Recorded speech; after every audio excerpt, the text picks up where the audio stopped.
Parfait. Bonjour à tous et à toutes. Je suis Elie Chado, chargée de communication de Technocompétences. Donc, pour ceux qui étaient tout à l'heure avec nous pour notre assemblée générale, on vous a parlé de la continuité avec ce panel au sujet un peu intéressant, pour nous en tout cas. Monsieur Numérique s'ennuie de Madame Compétence, comment l'aider?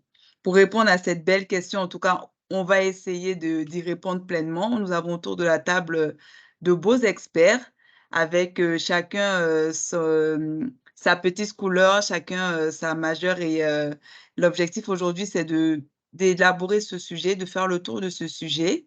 Et ce sujet, en fait, il s'inscrit dans le cadre de vraiment éduquer, de donner une information très importante sur un sujet d'envergure. Je vous présente aujourd'hui Mathieu Barrault, qui travaille au CRIM, donc qui est directeur des affaires partenariat marketing au CRIM, qui va être modérateur de notre panel aujourd'hui. Didier Paclin, qui est professeur à l'Université de Laval, et Martin Noël, qui est directeur général de l'Académie de transformation numérique. Nous avons normalement Madame Véronique Langlais, qui est chargée de projet numérique à Québec Numérique, mais qui a un petit problème technique pour se connecter, mais elle arrivera au fil de l'eau. L'objectif aujourd'hui, c'est pendant une heure sous forme de questions-réponses avec entre les panélistes et Mathieu, de répondre à toutes les questions que nous avons élaborées nous-mêmes. Donc, cela se fera pendant une heure. Et à l'issue de cette heure de présentation, pendant 15 minutes, nous procédons à une période de questions-réponses avec vous. Donc, n'hésitez pas à poser directement vos questions dans le clavardage et nous ferons le plaisir d'y répondre à la fin du panel. Donc, sans plus tarder, je vais passer la parole à Mathieu et je vais désactiver aussi le partage. Cela me permettra de rajouter au fur et à mesure les personnes qui sont en train de se connecter entre-temps. Je vous souhaite un très beau panel, pardon, et j'espère qu'il vous plaira. Merci. Mathieu, je te passe la parole. Merci Elisha pour ton introduction. Bonjour à toutes et à tous. Je suis ravi de partager ce moment avec vous, ainsi qu'avec nos trois panélistes qui ont accepté de relever un défi de taille. C'est celui de répondre à la question « Monsieur Transformation numérique s'ennuie de Madame Compétence, comment l'aider ?» Alors pendant une heure, comme le précisait Elisha, nous allons essayer de comprendre comment et pourquoi les interrelations entre la transformation numérique et les compétences sont intimement liées. Et pourquoi c'est important de ne pas les dissocier, justement. Mais peut-être qu'avant d'aller sur nos invités, on pourrait s'interroger sur la question du pourquoi. Pourquoi aujourd'hui on est amené à se poser ce type de questionnement? Peut-être parce que si on prend un temps de pause et un temps de recul, on peut observer que nous évoluons dans un monde qui change très très vite. Et notamment les 10 dernières années ont accéléré beaucoup plus vite que ce n'était le cas au début du siècle. Et ce que l'on peut observer, c'est que la modernisation est à nos portes chaque matin avec un nouveau visage. Et c'est très complexe et très challengeant de répondre à ce changement perpétuel. Alors ce monde qui concerne nos vies et la vie de nos entreprises, c'est à la fois et en même temps un changement volatile, incertain, complexe et ambigu. Ce sont les militaires américains qui utilisent l'acronyme VUCA pour exprimer ce phénomène. Alors c'est une situation qu'on connaît lorsque la visibilité est totalement brouillée. Alors ce qu'on va essayer de comprendre aujourd'hui, c'est comment on peut continuer d'avancer dans un contexte brouillé. Ben, certainement que la transformation numérique et les compétences associées vont nous aider à survivre dans ce nouveau monde. Et c'est ce que nous allons voir ensemble. Alors, je vais débuter par une première question. Juste, Elisha, si tu peux me dire quand Véronique sera rentrée, parce que ce sera apprécié. Merci. Aucun problème. On parle beaucoup de transformation numérique. On en parle tellement qu'au final, on ne sait plus tellement ce que cela signifie, transformation numérique. Et j'aimerais demander à nos panélistes s'ils pouvaient nous partager une définition claire, simple, et puis s'ils avaient des chiffres à nous partager. Martin, par exemple, est-ce que tu pourrais débuter? Oui, oui, bien sûr. Merci pour l'invitation. En fait, plus on tourne autour de la transformation numérique, moins on trouve intéressant les deux mots qui sont utilisés. parce que le mot transformation implique qu'une fois que tu es transformé, c'est fini. Et pourtant, ce qu'on pousse de plus en plus, c'est d'aller vers quelque chose qui va être en continu, un apprentissage continu, une organisation apprenante. Et le numérique va être un levier pour réaliser plutôt que la solution. La meilleure définition que j'aurais, qui est assez courte, c'est de préparer l'organisation à réussir, puis aussi à évoluer en continu dans un monde qui est alimenté par la donnée. Donc, ça va impliquer de construire une opération qui est agile, avec la capacité de s'adapter au changement qui est rapide. Puis Mathieu en a bien parlé. Donc, cette capacité-là, et on parle pas, on ne met pas l'emphase sur l'adaptation, on met l'emphase sur la capacité. Parce que si on va chercher la capacité de s'adapter, ça veut dire qu'on est capable de le refaire. Et comme le disait Mathieu aussi, ben, c'est de se préparer pour l'inattendu qui est de toute façon inévitable. Et finalement, la dernière remarque là, pour être clair, la transformation numérique n'est pas à propos de la technologie. La technologie est le levier qui va permettre de la réaliser. Je ne sais pas si Didier, je pourrais donner quelques chiffres après, là, mais je ne sais pas si Didier veut aller sur la définition, s'il y a il veut rajouter. Je pourrais donner quelques chiffres après. Oui, merci beaucoup. Merci également pour l'invitation. Je vais faire du pouce sur ce que vient de dire Martin, avec qui nous sommes tout à fait en accord. Si on se remet dans comment dire, dans une échelle temporelle plus large, au fond, l'humanité, dans une première phase, a découvert un monde qui existait et aujourd'hui, par la donnée, par la dématérialisation, construit un monde à vivre. Et il y a une grande différence, c'est-à-dire que ça suppose, puis on y reviendra sûrement tantôt, que on est dans un processus de transformation. Je m'étais essayé une définition en disant, j'avais été bon élève, ce qui est très, très rare, c'est que la transformation numérique, oui, c'est un processus. Et ça, je pense que c'est quelque chose d'important. Et c'est un processus, alors je vais utiliser un mot grossier enfin, on appelle ça dans notre jargon autopoétique, ça veut dire qu'il est impossible de savoir comment ça s'est passé au fond.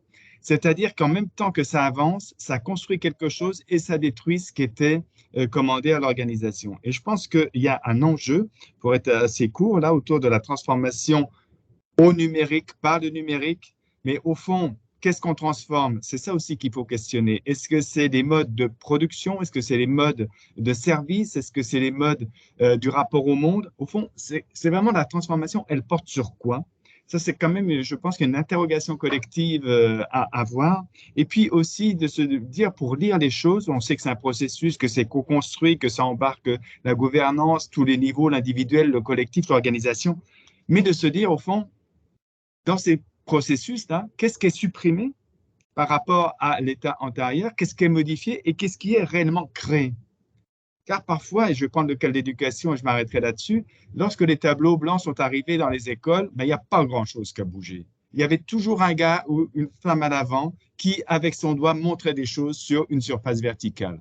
Ça a été vert, ça a été noir, ça a été blanc. Je ne sais pas de quelle couleur ça sera demain, mais dans les pratiques, il n'y a pas grand-chose qui a bougé quand même. Merci à vous. Merci. Est-ce qu'on aurait des chiffres à partager? Est-ce que vous avez ça de votre côté?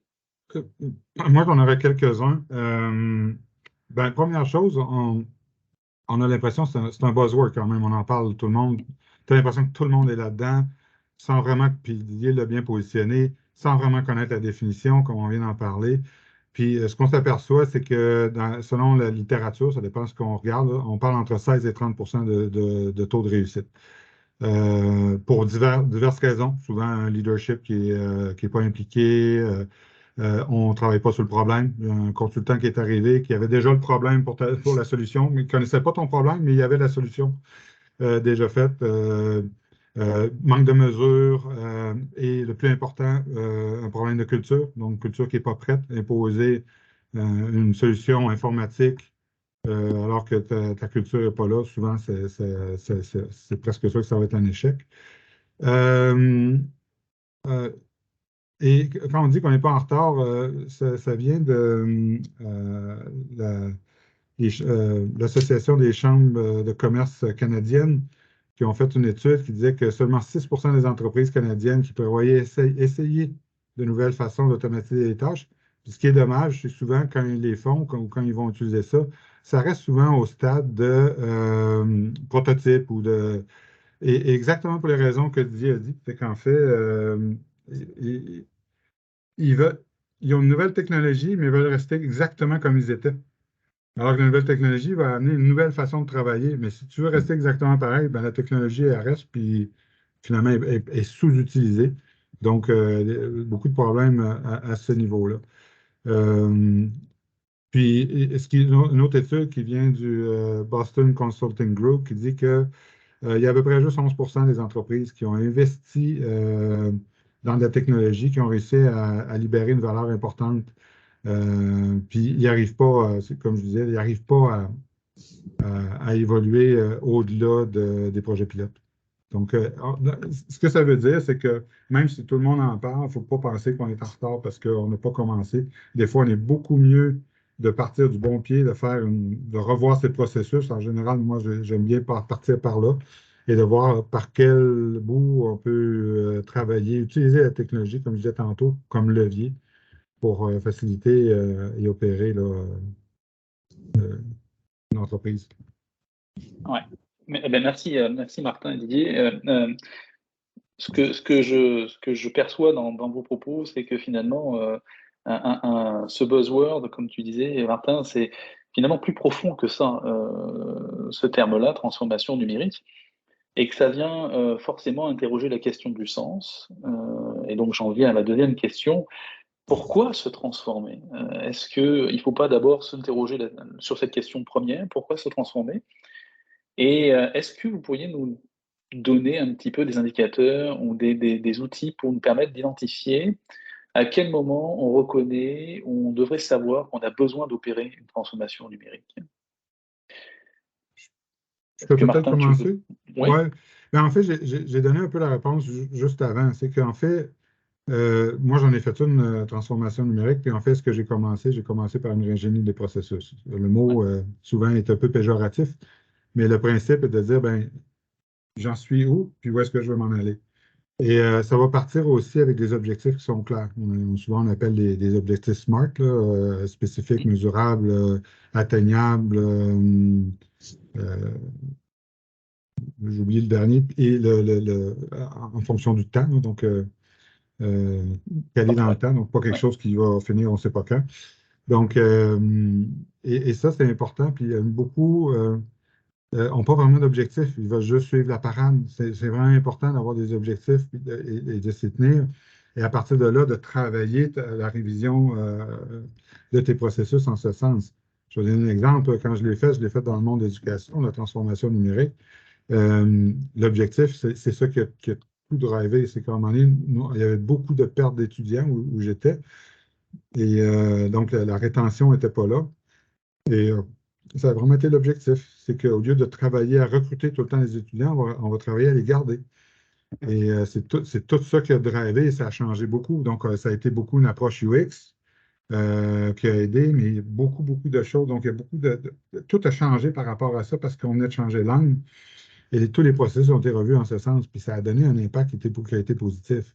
Mais donc, ça part d'objectifs qui sont clairs, puis souvent, il faut faire bonne attention. Et puis, je ne veux pas parler contre les consultants, mais contre certains consultants qui sont déjà financés par des grosses compagnies. Ils vont avoir tendance à essayer de pousser un logiciel, puis pousser une solution.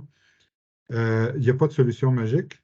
Et une transformation numérique qui est une recette, en général, c'est une recette pour un désastre parce que chacun a son ADN. Puis ça peut être des guidelines qui vont aider, mais suivre la recette, c'est vraiment pas une bonne idée parce que c'est pas parce que ça a marché dans un cas que ça va marcher dans l'autre. Et ça doit répondre à l'ADN et aux objectifs que se donne l'entreprise. Alors, c'est vraiment le travail à faire le plus important, c'est l'introspection au départ. Donc la base pour mettre la table, la transformation numérique, c'est mapper ce que l'on fait et comment on le fait. Et après, on peut identifier effectivement des axes de transformation. Mais écoute, merci Martin pour cet éclairage. Mais alors justement, avec vos expériences, quels sont les principaux freins à cette transformation finalement? C'est quoi qu'on observe sur le terrain? Pourquoi on n'y arrive pas? Pourquoi on n'y arriverait pas? Je peux Est-ce que tu... débuter, hein. Oui, vas-y. Je vais essayer d'être clair et court. Enfin, la question d'y arriver pas, c'est aussi une question d'échelle. Je vais prendre un exemple. Je veux dire, dans certaines organisations, je vais prendre le cas enfin, de la sphère éducative, mais je pourrais en prendre d'autres. Hein. On peut remarquer, comment dire, on va le dire comme ça, même si on n'aime pas le terme tous ensemble, des transformations numériques sur un type de tâche et pas du tout sur d'autres.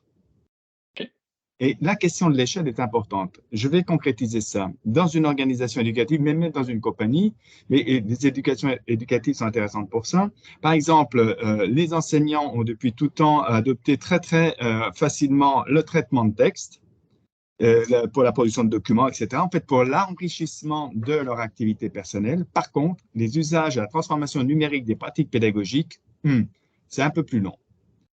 Et là, ça interroge des compétences, mais ça n'interroge pas que ça. Alors là, pour revenir à la question des freins à la transition, ben, comme disait Martin, je pense que dans un premier temps, c'est d'accepter qu'il n'y a pas de solution toute faite.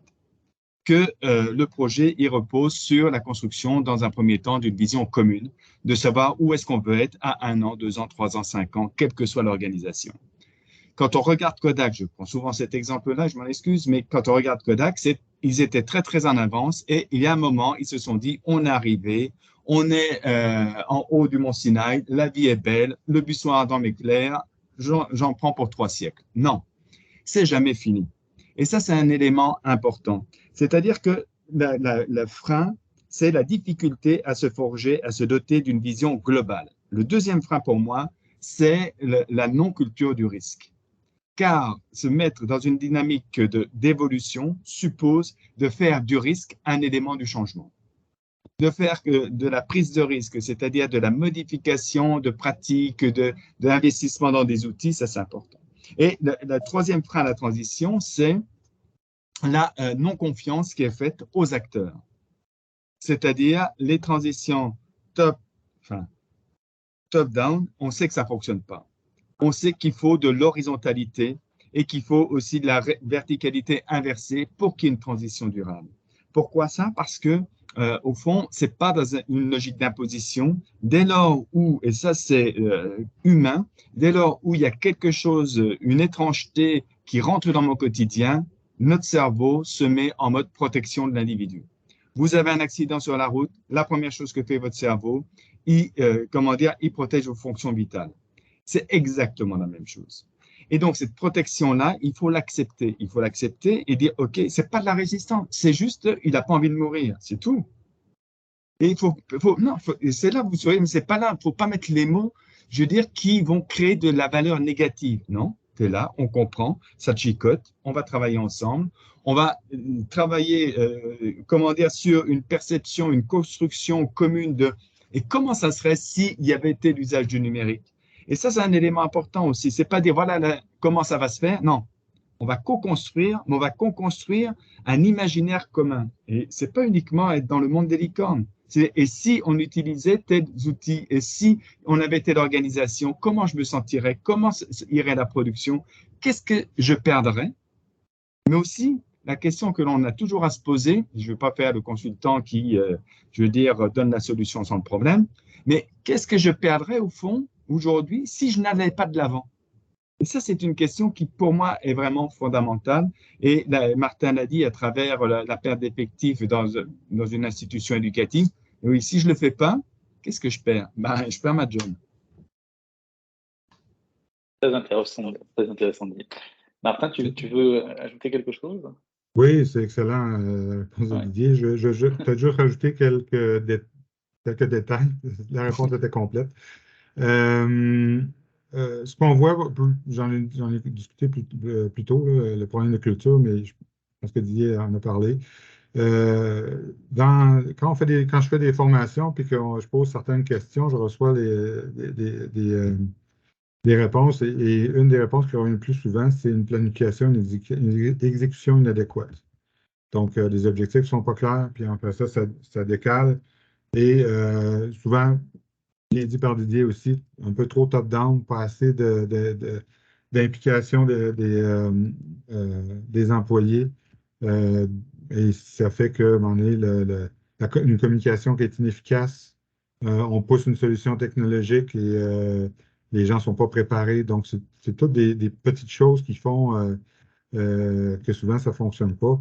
Et bien évidemment, la pire dans tout ça, c'est vraiment la culture. Donc, si la culture n'est pas là, c'est très fréquent. Et ça, j'ai eu ça à un moment donné, il y avait un ministère avec qui on avait fait une mesure de maturité numérique, puis qui voulait se transformer. Puis quand on a parlé au grand patron, il a dit: Ah, ça, c'est un problème informatique, parle-lui. Déjà, ça ne part pas bien. Quand il est venu le temps de former les gens, ils nous ont parlé au mois d'août, puis il dit: On part au mois de septembre. Je dis: Ah, parfait. Et les RH, ils ont préparé les terrains. Il dit: On n'a pas encore parlé aux RH. Je n'ai pas besoin de vous dire que ça n'a pas marché. Donc, mais là, c'était vu vraiment, c'est un problème informatique. Malheureusement, ça ne marche pas comme ça. Et la culture n'était pas du tout prête, donc ça a été un flop monumental.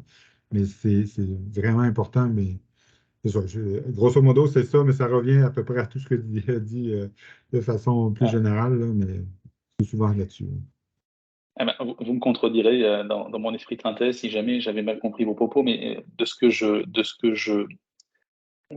synthétise, c'est en fait finalement le pire ennemi dans la transition numérique, c'est l'habitude et l'accompagnement au changement qui n'est pas considéré autant que ça devrait l'être, parce que finalement, ce serait avant tout un défi humain plus qu'informatique, la transition numérique. Tout à fait. Et bien d'ailleurs, ça me fait penser à un secteur d'activité qui a conscientisé cet aspect-là ces derniers temps, et puis qui fait pas mal de communication à ce sujet, c'est le secteur industriel, avec le 5.0. 5.0 pour dire que l'humain est au centre des préoccupations de cette transition.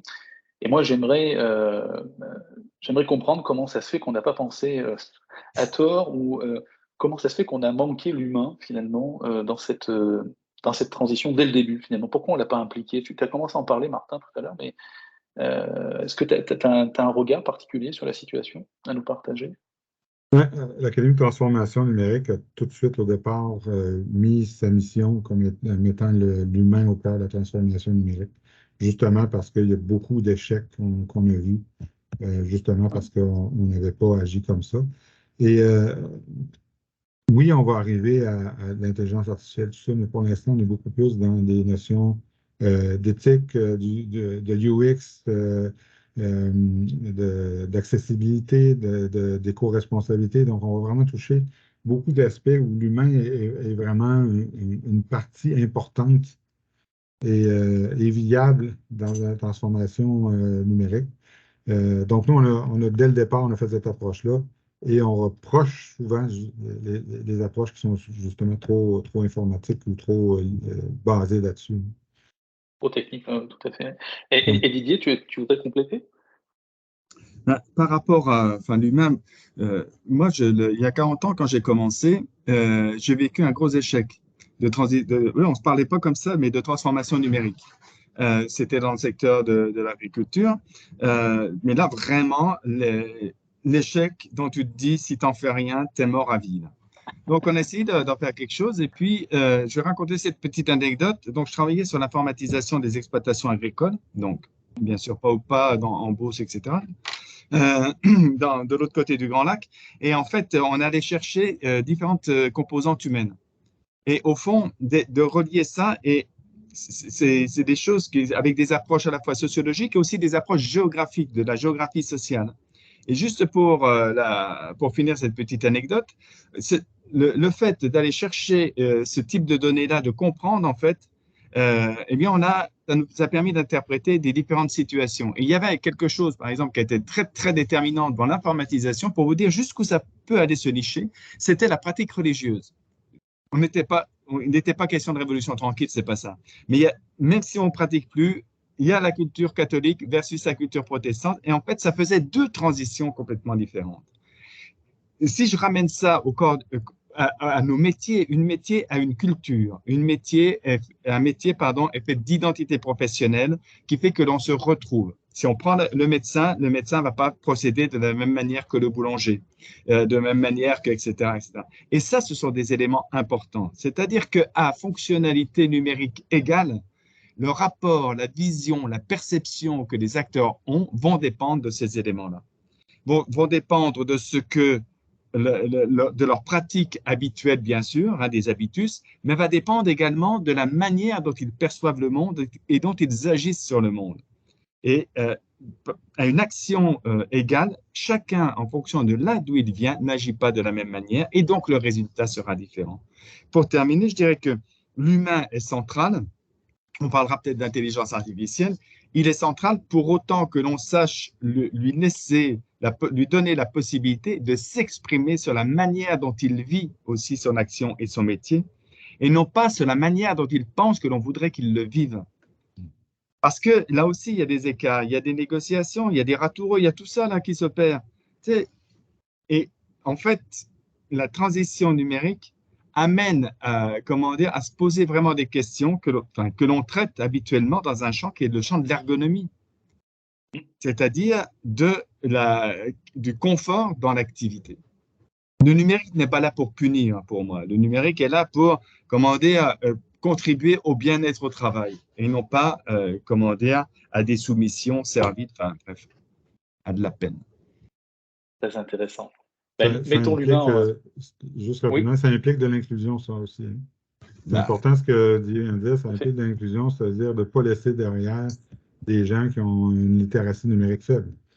Donc, ça fait partie de nos responsabilités, ça. Oui.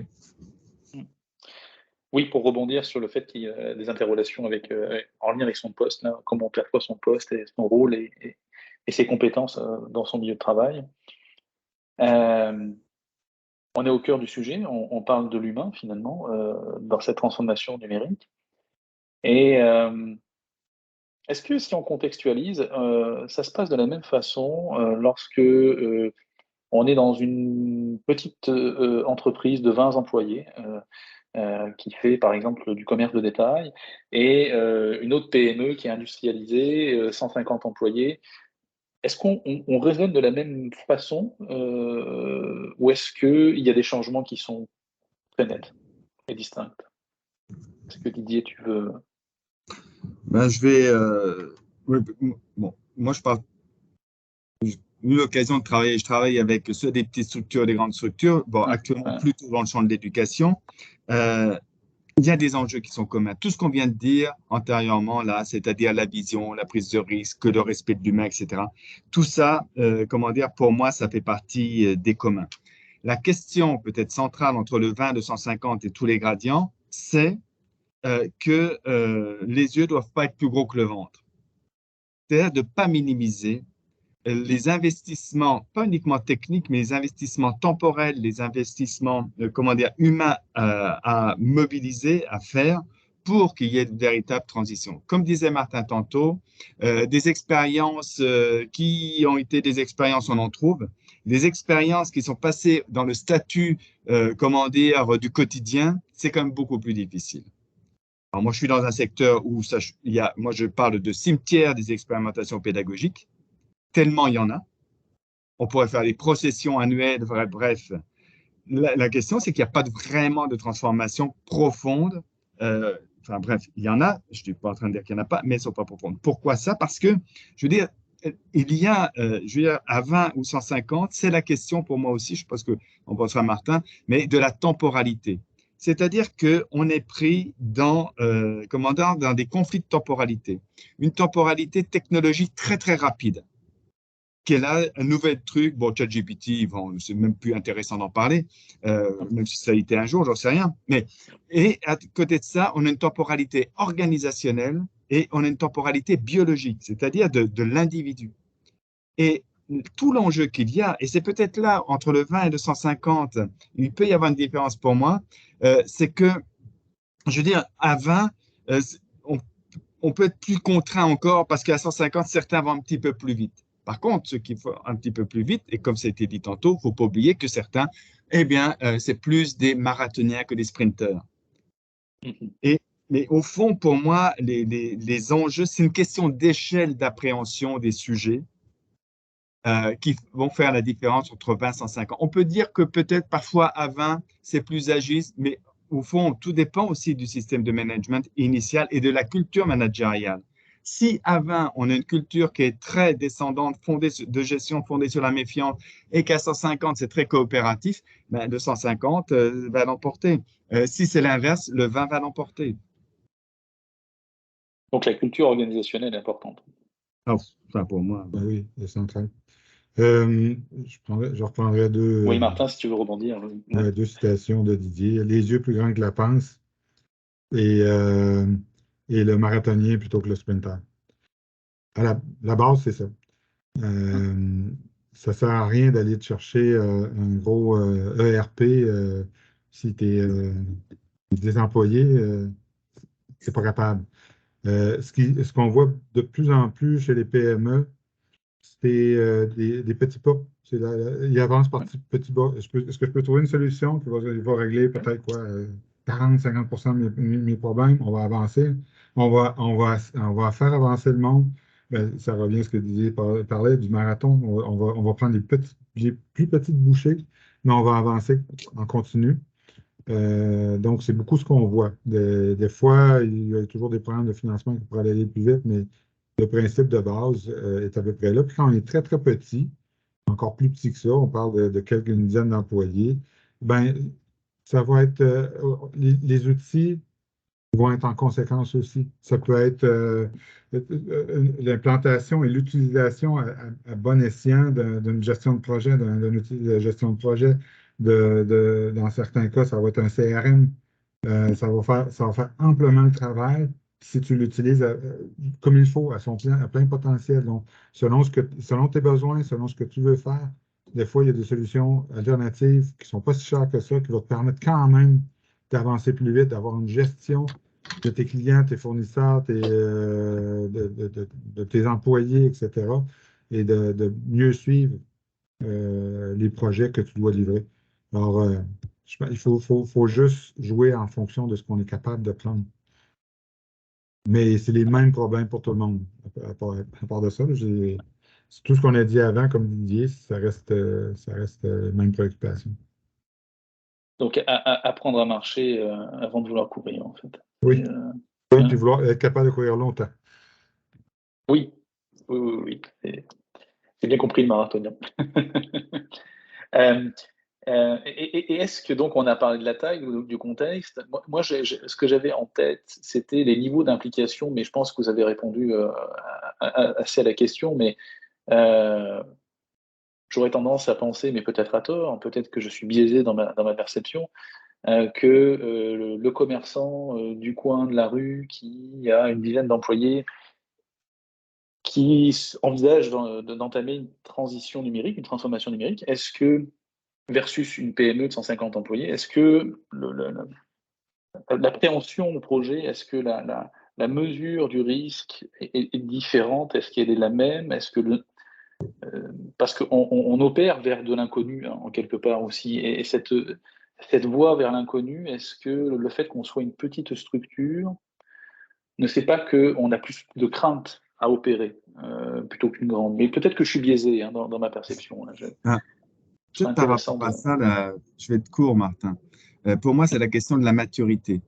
C'est des maturités. Hein, on parle des maturités technologiques, organisationnelles, etc. Je pense qu'au fond, quel est l'ADN du rapport au changement de la compagnie, de l'entreprise, de l'organisation? Si c'est la première fois, ça peut être délicat. Si c'est une organisation, quelle que soit sa taille, qui a cette habitude de mouvement, d'évolution, etc., et qui a su investir pas à pas dans ses pas à pas. Hein. Quand je dis les maturités, c'est le fait qu'on atteint au fur et à mesure de cette évolution des points de bascule. Ça s'appelle des points de bascule, des points de non-retour, qui font que c'est autant d'ancrage sur lesquels, entre guillemets, la nouveauté va pouvoir se plugger.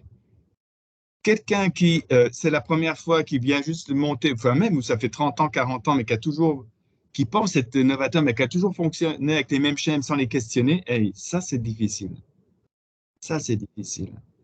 Et l'autre élément aussi, c'est au fond par rapport à tout ça, petit, grand, je pense que la question c'est, ce que disait Martin, c'est la question que j'ai interprété comme ça, c'est la question de la trajectoire. C'est-à-dire, est-ce que des compagnies, des entreprises, des organisations, quel que soit leur statut, est-ce qu'elles ont une trajectoire? C'est-à-dire, c'est pas 1 plus 1, non, c'est je vois loin et j'agis local.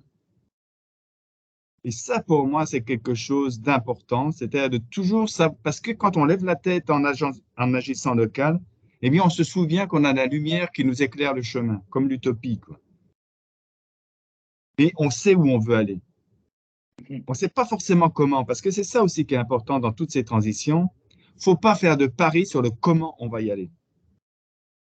On a bien des petites idées, mais soyons suffisamment souples, ouverts, pour se laisser, comment dire, alimenter par l'inattendu. Voilà ce que je voulais dire. Qui peut nous surprendre favorablement aussi. Ah, bien sûr. Il faut accepter la surprise. Regarde, on a une Oui, belle surprise. Véronique arrive. C'est une belle surprise. Bonjour Véronique, bienvenue. Je ne sais pas si le son, elle a le son.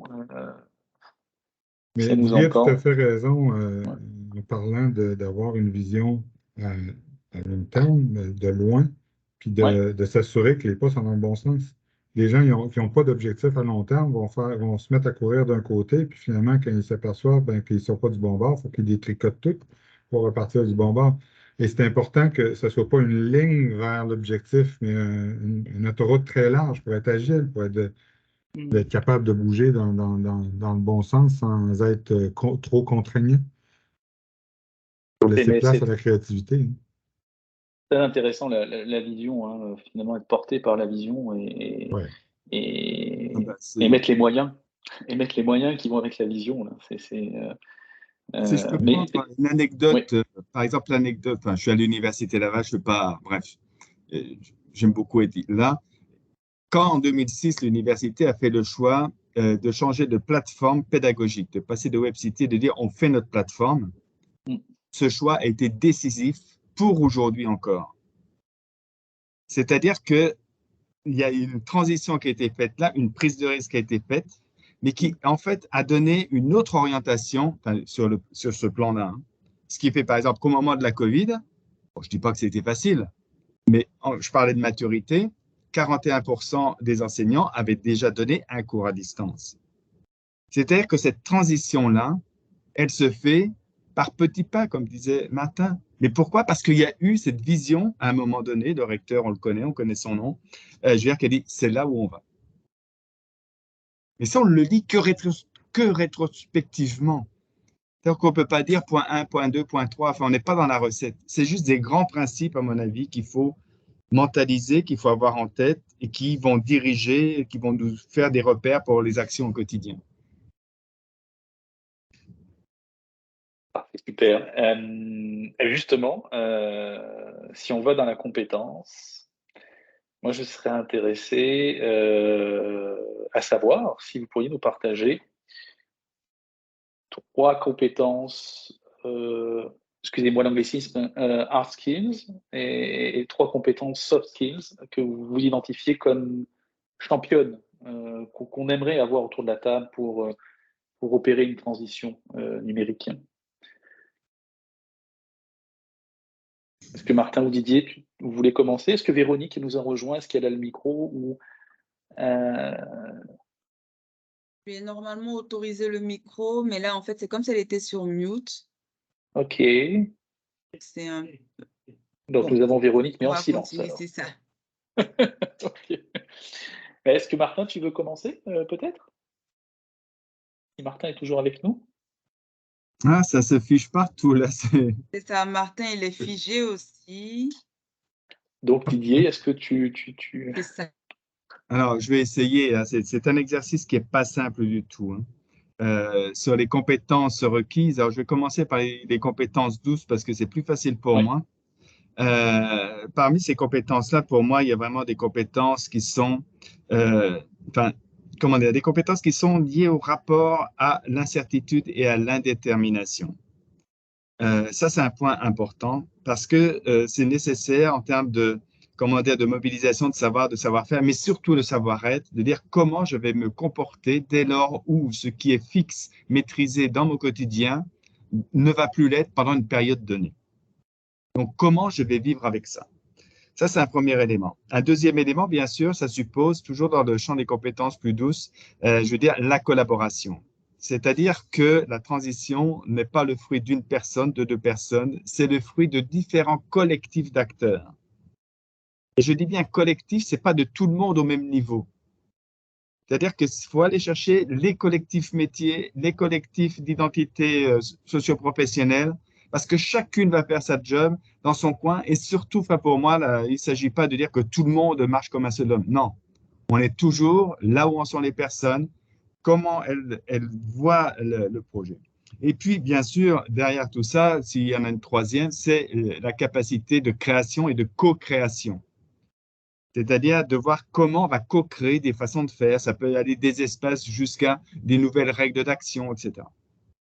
Sur les compétences plus, comment dire, moins douces, je veux dire comme ça, il est sûr qu'il y a quand même des compétences qui sont liées, des compétences spécifiques, notamment, je veux dire, autour de, comment dire, de tout ce qui est compréhension, par exemple, des algorithmes, selon les cas, hein, mais de compréhension, parce qu'on est quand même dans un monde de la donnée qui est très, très marqué par ça. Donc, la compréhension, cette compréhension-là, cette compréhension analytique, cette compréhension, comment dire, systémique, qui pour moi fait partie des compétences importantes. Bien sûr, il y a des compétences spécifiques qui sont liées à l'objet en tant que tel.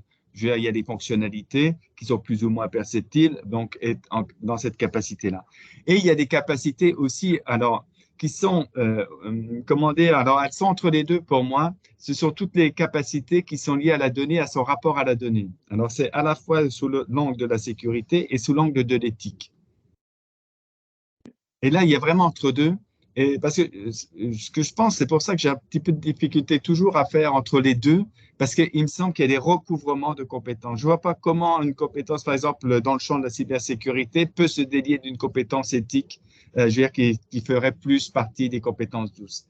Et l'enjeu, et on le voit bien là, je veux dire, dans les transitions numériques, au fond, c'est que les silos qui soutenaient des organisations, quelles qu'elles soient, en fait, sont fortement invités, parfois de manière injonctive, à passer en mode plus réseau et donc des recouvrements. C'est-à-dire que, et ça peut gêner certaines personnes qui au départ disent oui, mais qui je suis là?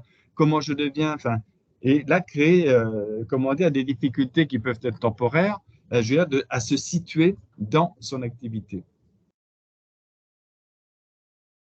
Et puis, il y en a une quand même, parce que ça, c'est l'intelligence, etc., qui m'y fait penser.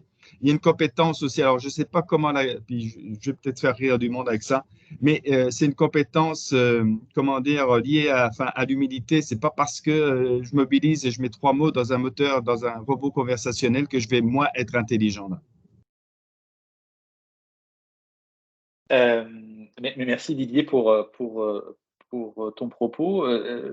J'ai tendance à vouloir résumer, hein, mais tu me diras si je fais une erreur. J'ai entendu une compétence qu'on pourrait qualifier de la résilience, en fait, la capacité à rebondir face à des changements perpétuels, finalement.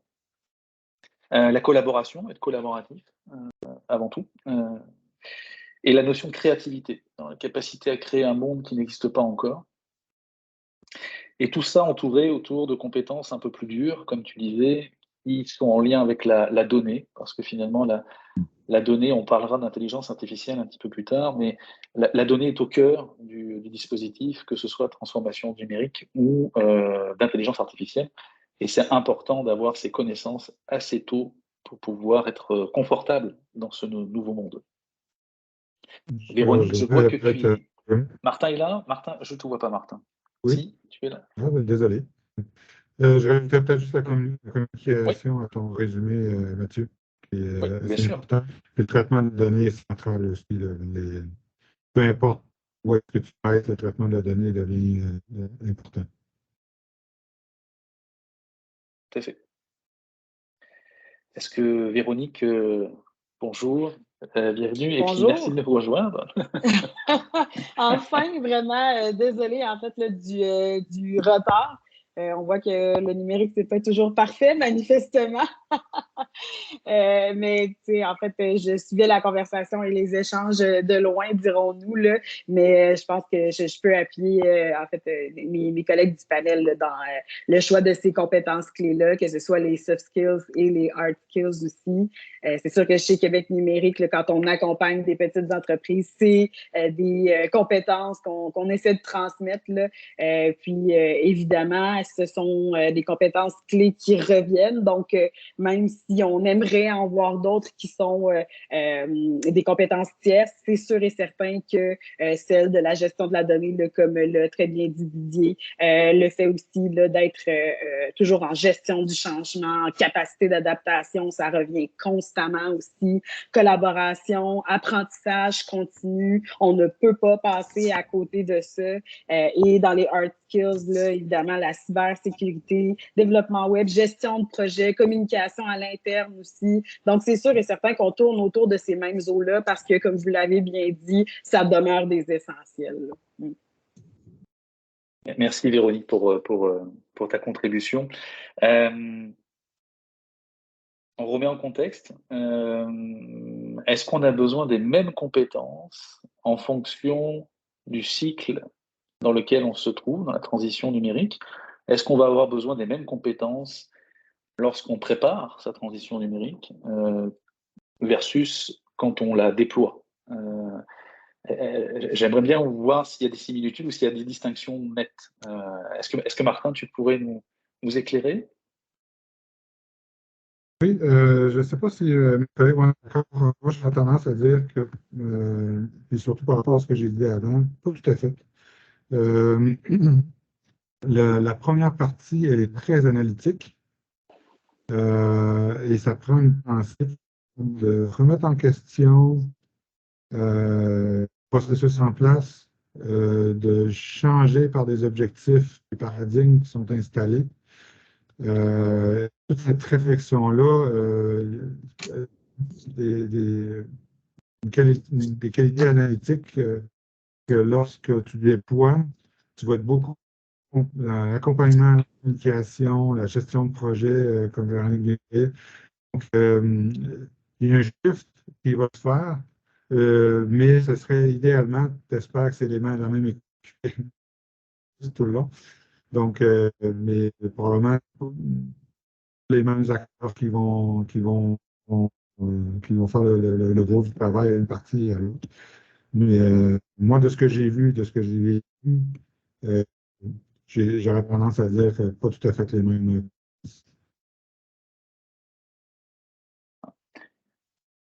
Martin a quelques problèmes de réseau.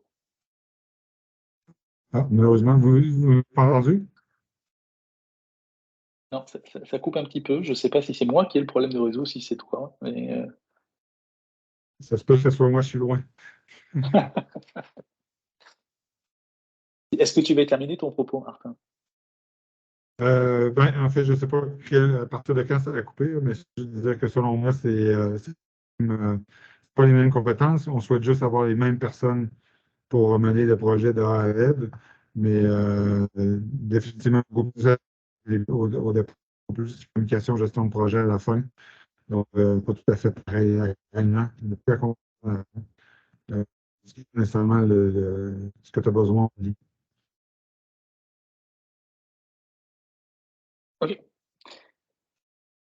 Didier, est-ce que tu veux rebondir sur les propos de Martin? Ce que j'ajouterais peut-être, parce que tout a été dit, Oui. il y a c'est pas les mêmes compétences au même moment. Il y a une compétence qui, à mon avis, est importante, ou un registre de compétences plus exactement, qui est important, c'est celui de la documentation, c'est-à-dire de se regarder marcher pour pouvoir se donner une chance de faire d'autres erreurs et de ne pas répéter les mêmes erreurs. Ça me semble vraiment quelque chose d'important. Et également des compétences dans le champ de la relation au travail, qui est des compétences de leadership.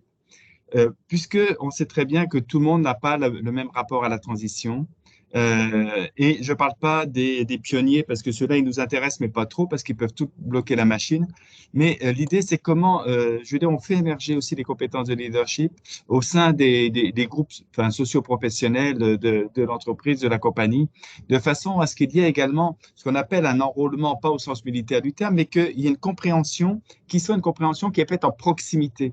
On parlait tout à l'heure de la différence d'être vigilant par rapport au top-down, mais ce n'est pas uniquement une version top-down, bottom-up, c'est pas ça, c'est aussi jouer en proximité. Je prends l'exemple de l'éducation, qui est un monde quand même voilà, qu'on connaît bien, que j'adore, qui me nourrit et que je respecte beaucoup. Et à la fois, je veux dire, on voit bien comment, puis la COVID a été merveilleuse pour ça, comment les actions qui sont conduites en proximité ont beaucoup plus un facteur d'impact beaucoup plus important que ce qui vient de la tête d'une institution. Et donc, l'enjeu, peut-être ce qu'on n'a pas encore abordé, c'est que dans la transition numérique, à certains moments, il faut être vigilant quant à l'échelle d'action, d'intervention et à la nature des acteurs et au type d'acteurs qui vont intervenir. Parfois, c'est des personnes qui étaient en dehors du scope complètement, mais qui se révèlent comme ayant un intérêt, qui sont reconnus dans leur communauté. Et là, ça va être pas des académiciens de la transformation numérique, mais des ambassadeurs de la transformation numérique. Et moi, ce que je dis dans les établissements que j'accompagne, universitaires, c'est dire, OK, là, vous êtes 10, quelles sont vos 5 personnes avec qui vous allez pouvoir entrer en contact, embarquer en quelque sorte dans l'affaire.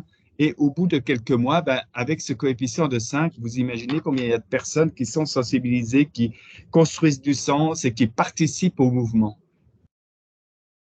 L'implication. Oui. Justement, Véronique, puisque tu nous as rejoint, je vais te mettre à contribution. Certainement. Toi qui travailles peut-être plus avec des petites structures, qui porte l'initiative dans les entreprises avec lesquelles tu peux accompagner, comment ça se passe, comment ça s'opère justement cette implication-là? Quels sont les moteurs?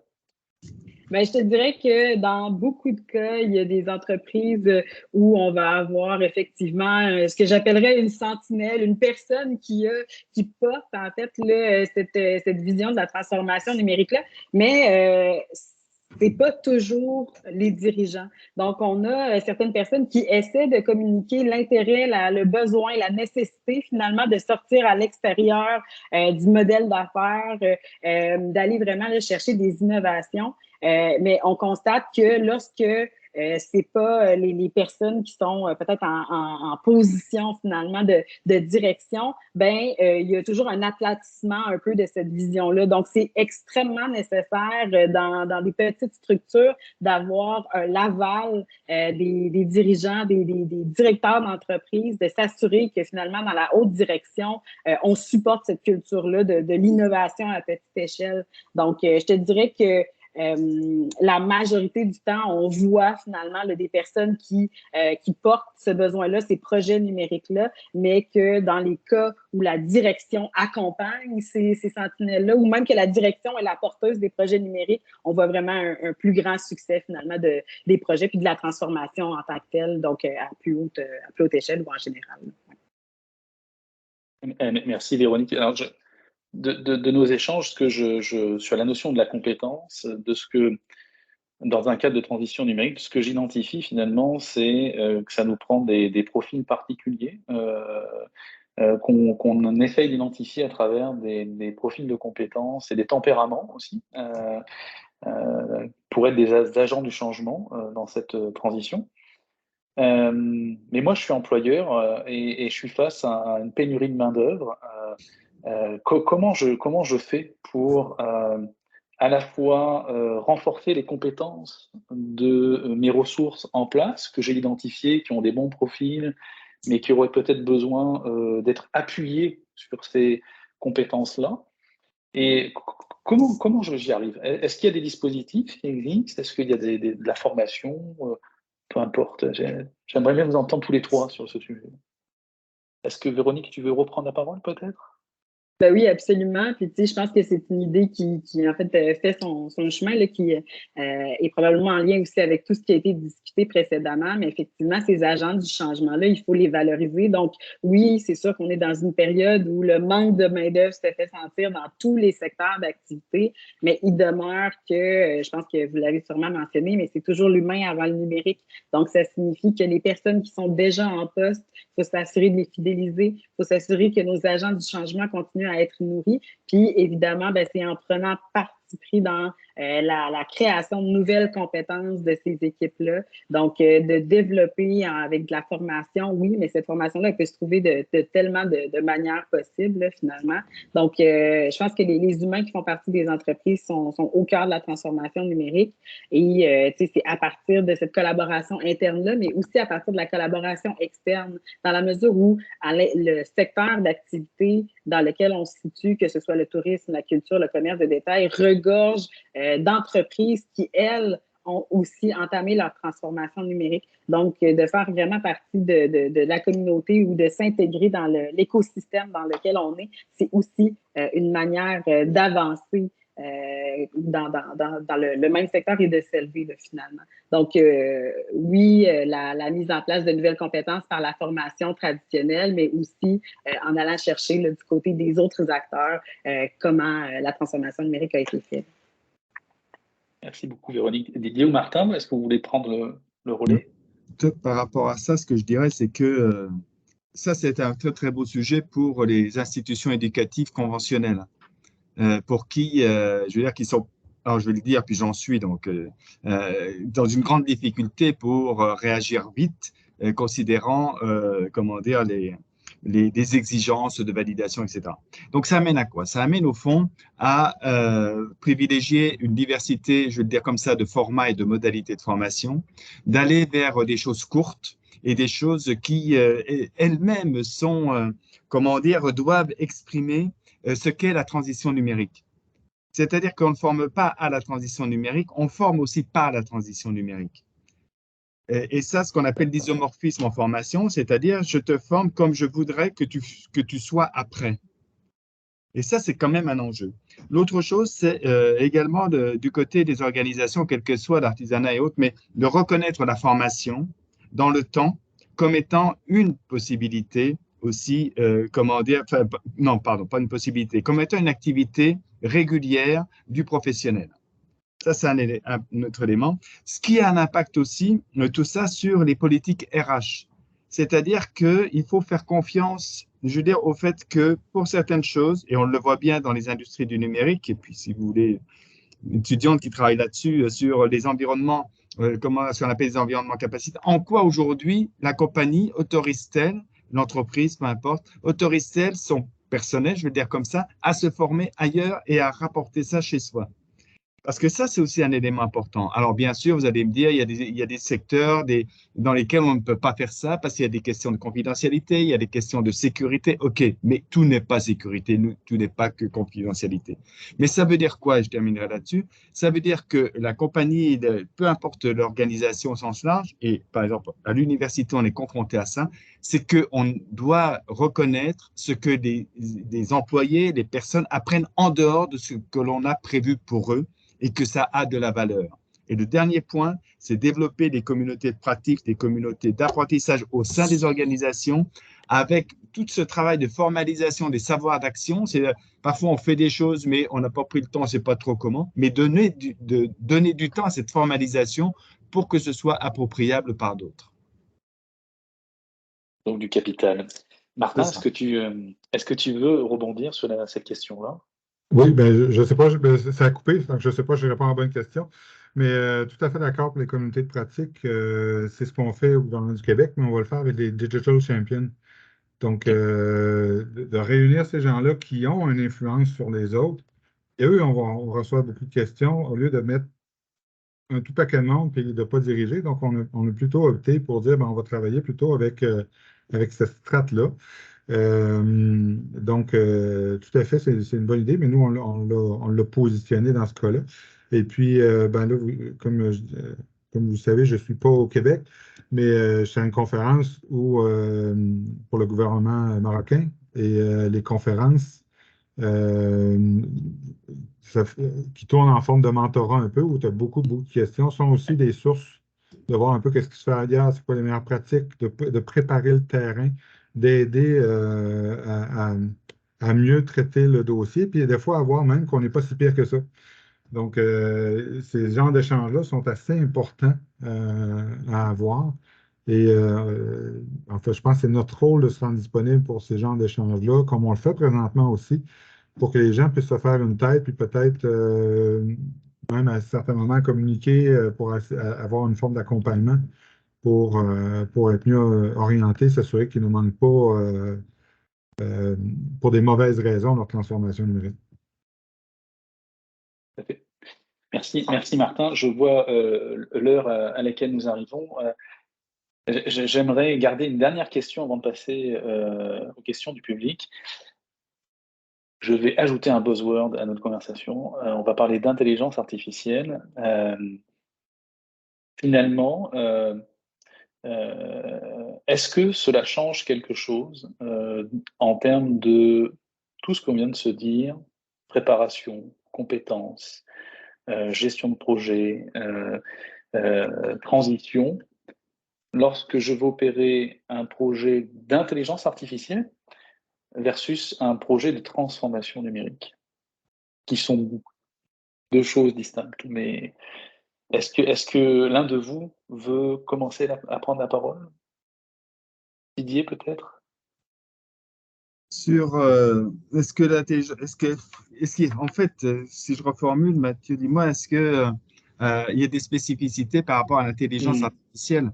Ben, je pense qu'il y a, enfin, pour moi, il y a la spécificité, c'est pas une spécificité, il y a une caractéristique, voire une exigence qui est de la démystification. Je pense qu'il y a une idéalisation, parce que c'est ça aussi, il y a démystification et idéalisation. La transformation numérique, bon, on idéalise, mais pas trop, mais je veux dire, le monde de l'intelligence artificielle est très fantasmé. Il peut être fantasmatique, mais très fantasmé. Et donc, au fond, c'est quand même que des équations, hein. Faut pas rire, c'est quoi? Il n'y a pas d'intelligence en tant que telle, hein, au sens où on définit l'intelligence philosophiquement. Il n'y a aucune intelligence. Il y a des produits de calcul issus d'équations complexes. Point. C'est tout. Et je pense que par rapport à des objets comme ça, mais il y a eu d'autres choses, hein, quand il y a eu le métavers, quand il y a eu métavers qui est la Xème génération après Second Life il y a 20 ans. Bon, bref. Ça, c'est aussi une compétence que j'ai oubliée, puis je vais être rapide. C'est la compétence, je veux dire, de mémorisation. Parce qu'en fait, on vit aussi beaucoup d'amnésie. C'est-à-dire que ce que l'on vit aujourd'hui ne sont que des augmentations de faits qui se sont opérés il y a quelque temps. Il y a eu des grands événements, bien sûr. Je veux dire, le réseau mondial, c'est un grand événement. Mais la question, c'est de savoir même à partir de quand c'était un événement. C'est un autre sujet. Pour revenir à l'intelligence artificielle, oui, il y a des spécificités. Il y a des spécificités parce que il y a, comment dire, ça pose d'autres problèmes, ça pose d'autres problématiques, et notamment les problématiques éthiques, les problématiques éthiques liées à ce qu'on appelle l'éthique de la responsabilité, mais pas que.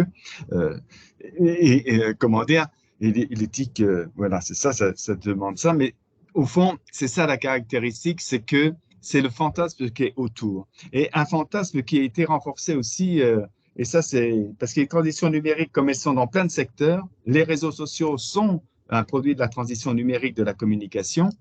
Et au fond, on voit bien comment réseaux sociaux plus l'émergence et le fantasme de l'intelligence artificielle a fait que ChatGPT a eu énormément de communication. Mais c'est quoi? C'est un effet d'hystérisation.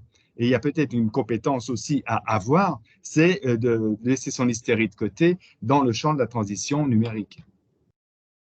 Très intéressant cette approche. Je pourrais vous donner aussi mon propos. Martin, oui, si tu veux rebondir. Ouais, en fait, la question, elle est intéressante, mais si je suis constant avec ce que j'ai dit depuis le début, en fait, l'intelligence artificielle et la transformation numérique, c'est deux choses. On parle d'un outil, d'un objet, alors que l'autre, on parle d'une transformation. Et si je suis constant avec ce que j'ai dit au début, ben, c'est quoi tes objectifs? Et si tes objectifs de ta transformation numérique t'amènent à dire j'ai besoin d'un chatbot, j'ai besoin de ChatGPT, ou peu importe, Ben, tu vas avoir de l'intelligence artificielle. Mais si tu veux absolument forcer ça, ça se pourrait que tu aies des mauvaises surprises. Donc là, ce que tu fais, c'est que tu rajoutes une bébelle. Rajouter des bébelles, il n'y a rien de bon là-dedans. Au niveau organisationnel, c'est pas là que tu vas gagner. Donc, moi, je séparerais les deux. Puis j'ai eu un exemple dernièrement où il y avait une solution pour, je mentor cette transformation-là parce que le projet était très gros. Puis ils avaient ça, ils avaient comme une solution informatique imposée, puis après ça, ils avaient une série de choix de changements, de transformation numérique, puis ils ont tout mis ça dans le même paquet. Puis j'ai dit, écoute, tu peux pas. Quand tu imposes quelque chose, ça c'est un projet informatique, puis après tu veux parler d'une transformation numérique. Là, tu positionnes le décideur dans où il peut jouer, puis qu'est-ce qu'il peut faire. Mais si tu dis, tu as le choix parce que tu fais une transformation numérique, puis tu imposes en même temps, il y a une dissonance, puis ça ne fonctionne pas. C'est un peu la même affaire. Si tu veux forcer de l'intelligence artificielle là-dedans, moi je dirais, ben OK, tu as de l'intelligence artificielle, mais ce n'est pas ta transformation numérique. Fait que, je pense qu'il faut faire attention comment on le positionne. Absolument, mais je pense que les compétences que nous avons partagées depuis le début, et notamment, Martin, tu as insisté sur la nécessité d'avoir une bonne connaissance de son organisation, de ses activités, des parties prenantes, donc mapper les processus, savoir comment on opère, les opérations, etc. C'est le même raisonnement finalement qu'on va retrouver dans des cas d'usage d'intelligence artificielle, parce que si on veut augmenter notre valeur, notre productivité ou notre compétitivité, ben, si on ne sait pas par où commencer, c'est compliqué. Donc c'est en cela que je trouvais que les similitudes se retrouvaient et qu'on rentre finalement dans ce changement perpétuel qu'on évoquait en début de rencontre. Tout à fait, mais ça peut se faire graduellement aussi. Tu sais, je veux dire, Seulement, on ne sait pas ce qui va se passer demain. Je veux dire, personne. il y a plein de choses qui peuvent arriver. On voit comment que ça bouge vite. On avait des transformations, les changements industriels. C'était aux 100 ans, on est rendu quasiment aux 10 ans. Fait que t'en vivais une dans ta vie, maintenant tu vas en vivre deux, peut-être trois. Donc, il faut être agile, il faut donner le droit à l'erreur, il faut être créatif, se donner le droit à l'erreur. On n'a pas parlé du droit à l'erreur, Didier en a touché un peu. Ouais. Il faut se donner le droit à l'erreur pour être capable d'avancer, pour apprendre de ses erreurs. Mais donc, plus on va être agile, plus on va être capable de suivre du mieux qu'on peut sans faire trop d'erreurs majeures. Absolument. Je vois le temps qui avance, vous respectez notre horaire. Est-ce que, Elisha, on pourrait passer peut-être aux questions du public? On va faire participer tout le monde à notre échange. Oui, bien sûr. Alors là, il n'y en a pas beaucoup, enfin, même pas, il y a une question qui vient d'être posée de M. Dimitri Lesage qui dit, dans toute cette logique de cartographier les processus, comment créer une formule d'apprentissage moderne qui tient compte de cette évolution 4.0, 5.0?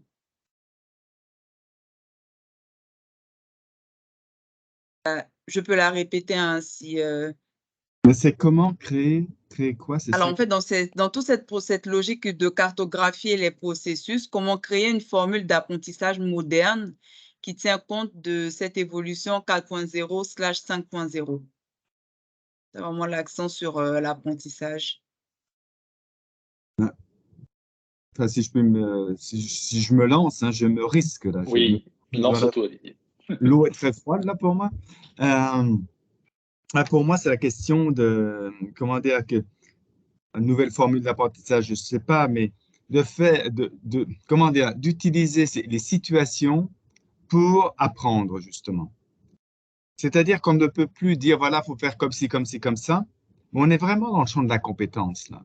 La compétence, pour moi, c'est quoi? Parce qu'on ne l'a pas défini vraiment, mais pour aller vite, pour moi, la compétence, c'est la capacité d'un individu à mobiliser différents types de savoirs acquis, développés dans différentes situations pour résoudre un problème. Je pense que là, aujourd'hui, ce qui pourrait être intéressant, c'est d'avoir des familles de problèmes. Et que ces familles de problèmes, elles viennent comme support à ce qu'on appelle l'apprentissage expérientiel. Et ce qui est intéressant, et c'est là où on est en plein dedans, puis ça, c'est les théories de l'apprentissage qui sont pas vieilles comme le monde, mais pas loin là, c'est qu'au fond, on est dans des problèmes mal définis. Et ça, c'est ça l'enjeu. Et c'est ça qui est intéressant. C'est-à-dire qu'avec l'expertise qui est autour de la table là, de ceux qui qui ont été invités à parler, de vous autres qui écoutez. Je suis certain qu'on arriverait à identifier des situations qui seraient très porteuses, très fertiles pour développer des savoirs et des compétences. Et c'est là où on retrouve la dimension collective. L'enjeu est tellement important sociétalement et la bouchée est tellement grosse que ce n'est pas une institution qui va l'emporter. C'est en travaillant ensemble. C'est-à-dire que cette transition numérique, elle nous amène au niveau d'une société, d'un pays, d'une province, je veux dire, à penser au niveau méta plus global. Et de se dire, peut-être que Martin, Mathieu, Véronique, Elisha et d'autres, vous allez partir, une nouvelle dynamique de formation dont on ne savait même pas que ça pouvait exister, puisque vous êtes très créatifs. Oui, je n'irai pas à l'encontre de ce que dit Didier, je suis d'accord. Je vais juste positionner une approche qu'on a eue au gouvernement, par exemple. Pour connaître tout ça, à un moment donné, il fallait s'assurer que tout le monde avait le même langage. Donc, l'approche qu'on a eue, nous, c'était une approche beaucoup de sensibilisation au départ, c'est-à-dire, est-ce qu'on peut tous parler de la même chose? Regarde, l'entrevue a commencé par quoi? On peut tout définir c'est quoi la transformation numérique. Juste pour dire, est-ce qu'on parle le même langage?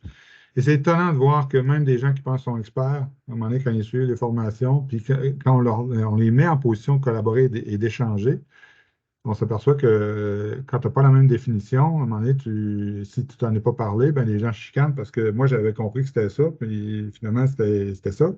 Alors, nous, c'est l'approche qu'on a faite pour faciliter, si on veut, après ça, le travail sur les processus. On a dit, on va commencer par se sensibiliser sur des éléments essentiels. Puis après ça, c'est de tomber sur les objectifs, comme on a parlé plus tôt. Puis ça, c'est ça qui aide après ça à guider, si on veut, le reste, selon moi. Merci Martin. Véronique? Moi, j'ajouterais là, que pour rentrer spécifiquement dans la question, on parle de parallèlement être capable de faire une cartographie des processus.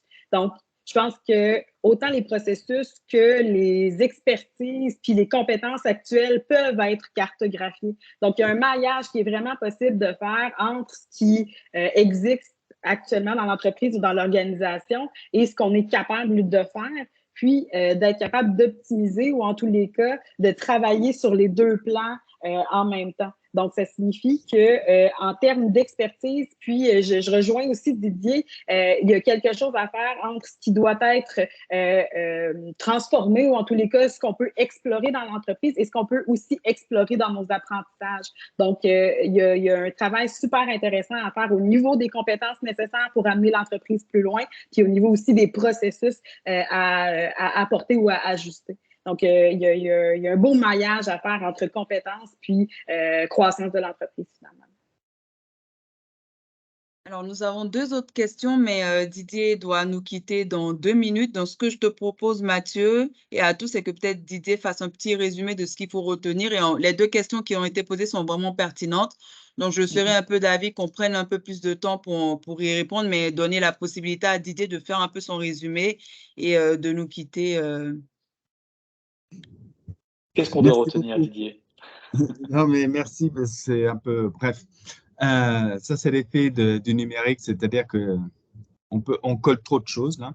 Mais ça amène, pour ceux qui sont intéressés par ça, il y a un très, très bel ouvrage d'Armand Rosa qui est un philosophe allemand, mais qui est lisible, hein, parce qu'il y a des philosophes qui sont lisibles et qui, justement, dans le contexte numérique, revient beaucoup sur le besoin de décélération pour se remettre aussi vraiment, comment dire, pas dans une maîtrise de sa vie, mais au moins dans la conscience de ce que l'on fait. Moi, ce que je retiens là, c'est qu'on a encore beaucoup de réflexions à conduire autour de la transition numérique. Ce qui m'intéresse dans ces échanges, c'est le fait que c'est l'humain qui est central et que c'est vraiment quelque chose qu'il faut pas oublié et que c'était pas un humain qui est, copié, plagié par des intelligences artificielles, mais c'est un humain qui a un projet de vie, qui est à la fois professionnel, mais qui est autre et qui est au cœur aussi, du développement des sociétés. Et je pense que ça, c'est important. Je veux dire, pour ceux qui se souviennent des temps modernes, c'était une chose, mais on n'est plus là du tout.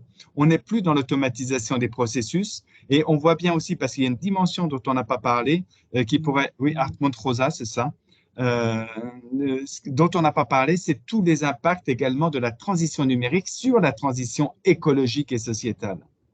Et là, il y a des compétences spécifiques, il y a des points de vue qu'il faut encore, étayer, qu'il faut discuter, parce que bon, faut pas non plus aller trop vite là. Et je terminerai en disant qu'une transition numérique, c'est une transition qui, accepte, une temporalité qui est celle de l'appropriation par les différents acteurs concernés et dans une perspective inclusive. Pourquoi? Parce qu'aujourd'hui, et ça, je sais pas un appel, etc., mais à la vigilance quand même, c'est que le numérique produit actuellement un grand risque d'exclusion. Exclusion par les compétences, exclusion par une forte dématérialisation, digitalisation des services. Et lorsque vous êtes senior, par exemple, ou lorsque vous pensez qu'avec ChatGPT ou consort, vous allez être intelligent, on va faire croire des choses, tout comme on va empêcher des personnes, d'obtenir des services parce que c'est plus possible. On a été, on nous a imposé des voix vocales en disant tapez sur le 1, le 8, le 12, le carré. Et au fond, aujourd'hui, j'en appelle vraiment à faire société. Je pense qu'il faut penser la transition numérique dans une perspective de réhumanisation de la société. Merci beaucoup, Didier, pour ce propos éclairant. Merci beaucoup, Didier. Et c'était un grand plaisir, mais je suis désolé, là, faut que... Voilà. Pas que je saute dans un avion, Martin, mais il faut que je saute dans une autre. À bientôt. Merci beaucoup. Merci partagé. À bientôt. Merci, Didier. J'embraye rapidement sur les deux autres questions. Donc, une question qui nous a été posée qui demande comment s'assurer d'avoir une transformation numérique qui est déjà complexe et qui prend en compte les défis de la sobriété numérique. Ça, c'est une très bonne question. Je peux la répéter si vous souhaitez. Non, moi, je peux commencer. Là. Je m'en veux même de ne pas en avoir parlé. C'est extrêmement important. C'est vraiment... et nous, on a fait ce travail-là. On a commencé par un guide sur les co-responsabilités puis les meilleures pratiques pour le gouvernement du Québec. Et là, ça va se transformer en formation. Il y a des choses tellement simples à mettre en place, mais il faut que les gens connaissent, il faut arriver à sensibiliser. Et ça n'a pas besoin de tout chambouler le plan, mais il y a des petites choses qu'on peut vérifier. Il y a des sites web qui sont extrêmement lourds, on voit qu'ils sont extrêmement légers, puis il n'y a presque pas de différence. Donc, des fois, c'est juste des petites affaires qu'on peut réfléchir sur l'info nuagique, sur des solutions qui peuvent alléger l'utilisation électronique. Je vais donner un exemple. Combien le soir, ils mettent leur ordinateur en veille, mais ça prend encore du courant. Donc, est-ce qu'on peut avoir cette pratique de fermer? Des fois, c'est juste des petites choses comme ça, mais c'est extrêmement important d'en tenir compte et de travailler en ce sens. C'est sûr qu'il y a des choses beaucoup plus importantes. Là. Des fois, il y a même de la récupération de chaleur de serveurs pour réchauffer des buildings. Donc, il y a beaucoup de solutions, mais il y en a beaucoup qui sont très simples et qui peuvent avoir un impact intéressant. C'est une excellente question, puis il faut absolument y penser quand on le travaille. Mais des fois, ça va être plein de petites choses qui vont faire la différence. Peut-être ajouter un mot à ce sujet parce que ce sont des enjeux qui, je pense, sont sensibles aux oreilles et au cerveau des personnes qui œuvrent dans l'industrie, notamment de l'intelligence artificielle, parce qu'il y a des enjeux de GES, notamment, qu'on intègre maintenant dans les travaux, en gouvernance, environnement et société. Et ce sont des questionnements qui habitent les projets, ce qui n'était pas forcément le cas il y a 10 ans. Aujourd'hui, c'est très présent. Et on les amène au cœur du sujet dans les projets, en fait.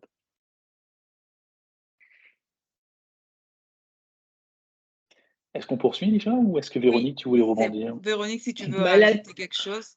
Oui, j'allais dire qu'en termes de sobriété, là, je pense que Martin, tu l'as bien dit, la question de la clarté puis de la simplicité aussi des solutions parfois, puis le fait d'avoir des principes directeurs qui nous permettent pas seulement dans les processus, mais aussi dans la culture d'entreprise, parce que autant ce sont dans les solutions, dans la logistique ou en tous les cas dans l'écosystème numérique qu'on a créé, mais aussi dans la manière dont on travaille ou on vit en fait le projet numérique. Donc, dans ces deux pendants-là, je pense que d'avoir effectivement une vue claire de ce qu'on fait, ça nous permet d'aller vers la simplicité puis d'avoir des principes directeurs aussi à l'intérieur de nos processus, de nos communications, puis à l'intérieur du travail d'équipe permet aussi d'appliquer cette sobriété-là. Donc, elle fera partie dans cette mesure-là de la transformation numérique. C'est un peu comme ça que je le vois, puis qu'on le travaille aussi avec les petites entreprises. Alisha, est-ce que tu veux prendre une autre question ou est-ce que tu voudrais qu'on aille sur la conclusion? Alors oui, compte tenu du temps qui est quasiment dépassé, il y a 2 autres questions qui sont aussi de belles questions. Donc ce que je propose, c'est de vous les envoyer par courriel et comme ça, vous me ferez vos réponses et je les transmettrai aux personnes qui les ont posées. Donc sans plus tarder, si on peut rapidement, parce que ça on va terminer dans 4 minutes, rapidement demander à Martin et à Véronique ce qu'il faut retenir et on fera les remerciements aux panélistes et aussi aux participants. Martin, tu veux débuter? Je peux y aller. Je n'ai pas le verbe comme Didier, mais j'irai un peu dans le même sens. De un, personne n'est en retard. Donc, de ne pas penser parce que tout le monde en parle que tout le monde est rendu sur une autre planète. De ne pas oublier l'humain là-dedans. Merci pour la personne qui a posé la question sur la sobriété. De ne pas oublier l'environnement non plus là-dedans.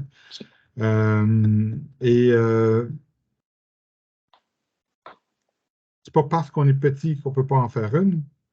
Quand on est plus gros, on peut peut-être faire nos analyses tout seul, aller faire une analyse de maturité. On a l'argent pour ça. Quand on est petit, peut-être qu'on peut le faire sectoriel. Donc, il y a toujours d'autres façons de travailler. Je pense que Véronique en a parlé, de travailler avec la communauté, de se rapprocher de ceux, d'aller chercher des formes de mentorat.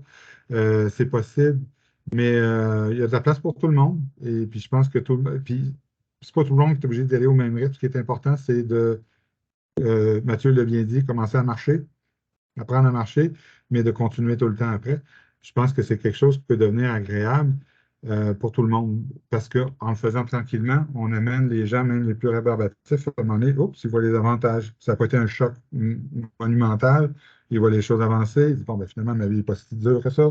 Et puis, ça peut avancer un peu plus tranquillement, facilement, et finalement arriver à des résultats qui sont agréable pour tout le monde. C'est pas quelque chose qui devrait faire mal, en fait. Je pense que ça a été dit. C'est quelque chose qui devrait aider l'entreprise, aider tout le monde dans leur travail. Donc, il faut vraiment le voir comme ça. Merci Martin. Véronique? Ben oui, mais en fait, mot de la fin, même si je n'ai pas nécessairement participé à toute la discussion, je pense que les échanges étaient extrêmement intéressants, tout du moins.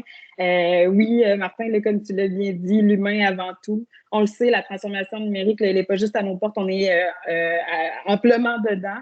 Donc, je pense que là-dessus, on est convaincu. Il ne faut quand même pas oublier qu'à l'intérieur de tout ça, on est dans une sphère où on est lié à l'arrivée de nouvelles technologies, ils sont constamment en évolution, donc ça signifie que cette dynamique-là, elle est liée intrinsèquement finalement à l'apprentissage, à de nouvelles compétences parce que les technologies évoluent, comme on vient de se le dire à maintes reprises. Donc, ces technologies-là, elles vont avoir un impact sur le marché, c'est pas encore terminé. Ça signifie qu'il faut constamment réfléchir à des nouvelles manières de s'adapter. Puis que c'est pas une dynamique finalement qui se terminera, mais c'est beaucoup plus une constante évolution puis une réflexion aussi collective qui va nous amener en fait là, des super belles réflexions pour l'avenir. Merci beaucoup, Véronique. Est-ce que Mathieu, toi, tu veux rajouter quelque chose aussi Oui.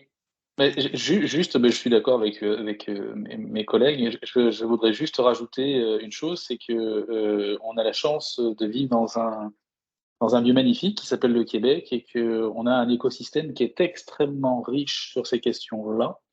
et qu'il ne faut absolument pas hésiter à aller le stimuler, l'interroger, ne jamais rester isolé face à des questions. Il y a tellement de belle énergie là-dessus qu'on ne peut qu'avancer ensemble. Merci beaucoup. Merci à tous. Mais merci, le panel tire à sa fin. Merci aux panélistes. Même si nous avons eu des couacs, nous nous en excusons aussi. Comme quoi, on comprend très bien que la compétence est importante dans le numérique. Et puis, le webinaire a été enregistré, donc vous recevrez le replay. Et si jamais vous avez des questions, d'autres questions que vous n'avez pas pu poser, n'hésitez pas à m'envoyer un courriel. Ce sera avec plaisir que nous y répondrons.